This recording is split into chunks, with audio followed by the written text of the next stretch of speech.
Listen, I know I said it last week that Rentt was going a little insane and that it looked like he was hungry for Loris, but even I was shook because I've seen so many shows where characters are about to do something bad, and then they show them doing said bad thing, but it's all in their head, right? And I think a character who we're arguing, is it even Rentt, or is it just Rentt's mind and memories put into the monster of a body? Because even if it actually is him, like if we go down the rabbit hole, if it's the soul, so it is still him, he is currently a ghoul, and a ghoul eats human flesh.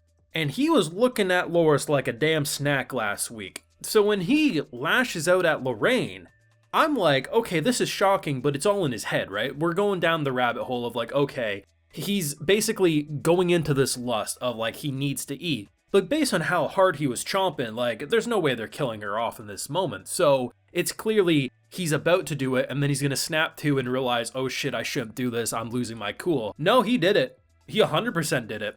Sure, it wasn't as bad as it looked on paper after it was all bandaged up, but our boy almost killed her. Like, he was hungry. And honestly, I'm shook because I truly thought it was a bait. And it wasn't a bait. It was 100% confirmed. And I'm like, yeah, he's a gas now. And yeah, he's eventually probably going to be a vampire. But the fact that my idea from last week, because even though I said all this, I was still like, I might be wrong. Like, I was ready to be more wrong than right with the idea that the way he was looking at him last week, I was like, oh, you know, it feels this way, but he's probably not actually trying to eat him, right? Like, I was willing to just be completely wrong. No, the forms he takes, even if in his mind he is Rentt, the bodies that he's using are what they are.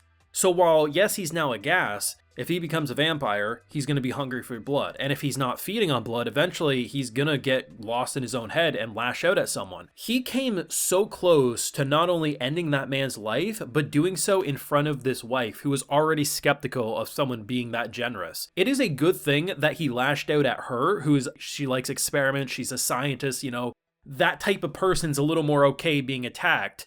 But this could have happened to anyone, and honestly, he would have been put 6 feet under if any guards caught wind of that. That's terrifying, but so exciting to think about. Full live reaction to today's probably best episode of the Unwanted Undead adventure over on my Patreon. If you would like to see my full uncut thoughts, they're over there if you're interested. Like, I truly think this show is 10 out of 10 right now. I think it has potential to be in the list of anime of the seasons. I honestly feel that way. The character writing is so good, and at first, I thought I was underwhelmed because we end last week with this big skeleton and I'm like, oh, big skelly fight, that's gonna be cool. It's over in like a minute, like it's not very long. It's basically he busts the one leg so it falls over and then he smashes the skull. But I think when I see the conversation and the dialogue that happens with this man and then leading up to the whole inn situation, that stuff is way more important to me than seeing an extra 3 or 4 minutes of him fighting a skeleton. Because at the end of the day, it's a damn skeleton. Skeletons aren't that intense. And I think given that it's just an obnoxiously large version, the way he dealt with it made sense. It's not like this thing's drinking milk every other day and keeping those bones extra healthy. I mean, the way he cracked it open and then how he used his abilities, which yes, damaged the sword and got the blacksmith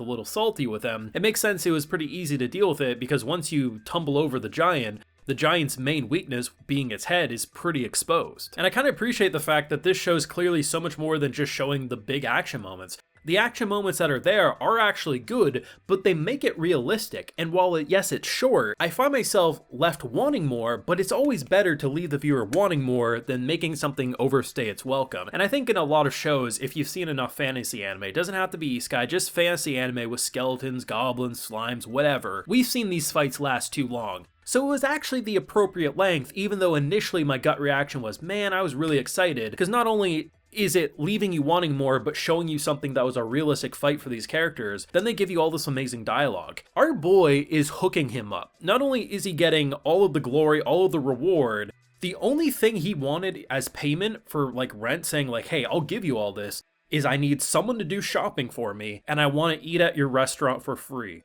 That is the best deal for both of them. Now, on paper, he's getting a better deal than Rentt, because, I mean, he's saving his business, everything's perfect for him. But when you look at Rentt, he's not really able to do a whole lot. Yeah, he has some connections and companionship, but he's very limited. Not as much now that he can manipulate the mask a lot better and he looks a lot more human. he looks like a diseased human, but I mean, if your options are to look like a flesh-eating monster or a diseased human's actually looking pretty damn good at the end of the day with where he was at. So the idea that he goes back to this inn, and I think this is one of my favorite points, because I've been saying this, I think every episode, at least two of the videos I've done for this show. The dialogue and how characters talk with each other is so realistic. This wife is basically being told by her husband, like they're ready to shut their doors, they're screwed, they don't have the money. Oh my god, my husband almost died. Here's this goblin looking character. I mean, this dude looks like an assassin, right? He does not look friendly, and he's holding up this giant crystal. Look at what he gave me. Her natural reaction is, don't do it, because no person is going to give that much money away for free without getting something in return. And she naturally was skeptical because, holy shit, we can't afford any more blackmail or any more screwing around. And while she does quickly accept it, she had that natural skepticism at first, and that's all I need to see in these types of characters. Because naturally, he is a very weird character at face value. He wears a very strange, dangerous looking outfit, doesn't want to tell you the name, but he's a man with secrets, and I think given what he's done for them, I think at that moment, it makes sense with how they're trusting him. And the idea that as he's walking back from that moment, his eyes and his vision start going more blurry, like the red lines are kind of like closing in on him, and I was like, oh no, don't tell me, because he was saying, I wish he was an evil character and then I would have been able to, and I'm like, bro, what are you talking about? So this confirms that his initial reason for dragging him, right? So if we rewind to last week's episode, he told him to tag along. And that's why I was like, man, it kind of felt like he was tagging him along because he wanted a snack. Like he was like, hey, I'm gonna have some KFC. And you're the KFC. And that seems to be confirmed, because the only reason that man didn't get gnawed on was because he was a good person and he held back and restrained himself from doing something he would regret. And the fact that he traveled with him that entire day, and by the time he got back to Lorraine, he couldn't hold back and lashed out. This man, while he did overcome it this time, he very well could do something much worse the next time, and it might not be on someone who's as accepting to basically say, listen, if you're gonna lash out on me, don't have whiskey dick when you do it. It ain't gonna work out that well